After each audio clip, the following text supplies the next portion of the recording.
Yesterday start. You, sir, Mr. President, have referred to a number of problems in your address. You have praised some activities of the government, criticized others, and offered advice so that we may function better than we have so far done. We welcome your advice and the advice of others given with good intentions and with a view to improving conditions in the country. Anything that you suggest or your organization suggests will undoubtedly receive our most earnest attention.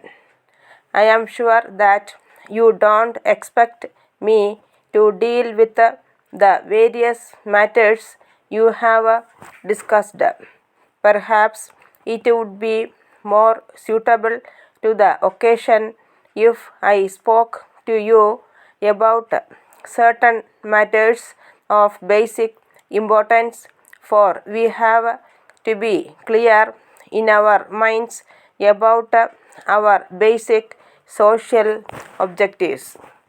You will permit me to say something which I probably ought not to, and that is to confess that during the last few years we have not been very clear as to the direction in which we are going. In the immediate present, we might realize the importance of a particular step in the broader aspects of policy. Nevertheless, there is a big gulf between the immediate present and future, about which, in these changing circumstances, there is a greater deal of difference of opinion in the country among those who have given thought to it. The fact is that vast new social forces are at work all over the world as a result of various developments, but mainly because of tremendous technological and political changes.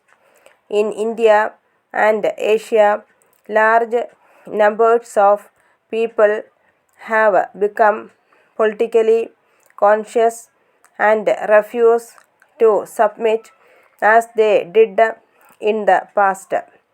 Tremendous social conflicts are taking place, and they sometimes lead to international conflicts.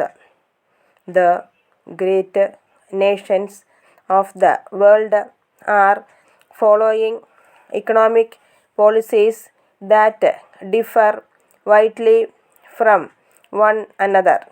We may have a certain theoretical approach to problems, but that does little good unless it is related to the practical aspects of reality. Our approach must be fashioned by a study of existing conditions and our objectives, so that we can apply the idealistic approach with a practical consideration of the problems prevailing in the country at a particular time. You will permit me to say that it is possible that our approach is a very limited one. It is possible that our approach derives from something static that belongs to past, and not so much from the proper appreciation of a situation that is changing and dynamic.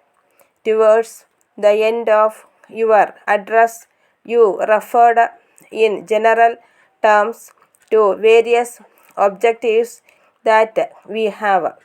I suppose most of us would agree with those objectives, although, of course, some may go further than others to say that we want greater wealth, higher standards of living, and greater production will not be contradicted.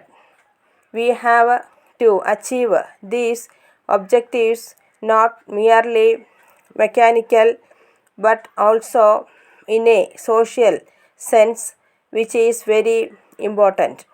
I have been driven almost against my will to the conclusion that material well being is just as important in human life as anything else. High standards of living are important and we must achieve them, but it is absurd to talk of high standards in India where the lowest are sometimes lacking. We must have the basic necessaries of life, and only then can we think of higher standards.